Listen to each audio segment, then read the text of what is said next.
Ce que je leur dirais, mais après, Lyon a connu, des vagues migratoires dans les années, 2018-2019 où et principalement, issus des pays, centrafricains, hein, de Guinée, entre autres, et avec, beaucoup de mineurs non accompagnés, en fait. Et c'est vrai que les conditions d'accueil ont été difficiles, mais depuis, on a aussi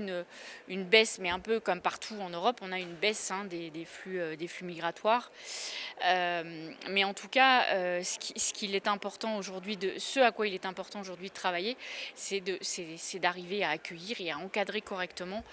des mineurs non accompagnés, entre autres, mais aussi les migrants. C'est-à-dire qu'il faut, pour nous en France, que les collectivités locales, alors même s'il y a une compétence de l'État,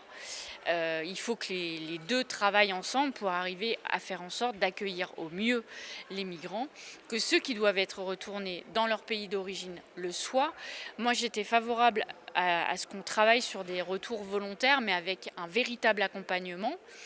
ce qui se fait en Belgique et ce qui se fait aussi dans d'autres pays. Malheureusement, le règlement met un peu de côté les retours volontaires, mais c'est là-dessus qu'il faut arriver à communiquer et arriver à faire entendre aux concitoyens que la migration n'est pas source d'insécurité, que si les migrants arrivent dans l'Union européenne, ce n'est pas pour profiter et de nos systèmes et pour créer de l'insécurité chez nous. Alors, ce n'est malheureusement pas ce que montrent les médias, ça c'est une réalité, mais ce sont des personnes qui ont besoin d'être accompagnées et qui ont envie de retourner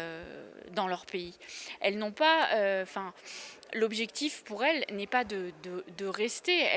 Si elles quittent leur pays, c'est avec un déchirement. C'est parce qu'elles n'ont pas le choix, pour des raisons de conflit, pour des raisons politiques ou autres. Mais en tout cas, on devrait plutôt inverser la tendance aujourd'hui, et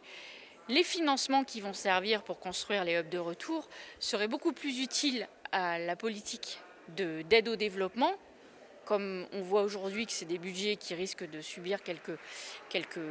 coupes parce que ça dérange la droite et l'extrême droite, mais on ferait mieux de favoriser ces politiques d'aide au développement plutôt que de financer des centres de détention qui vont servir à rien, si la seule chose à laquelle ils vont servir, c'est créer plus de souffrance et qui ne vont pas régler les questions migratoires.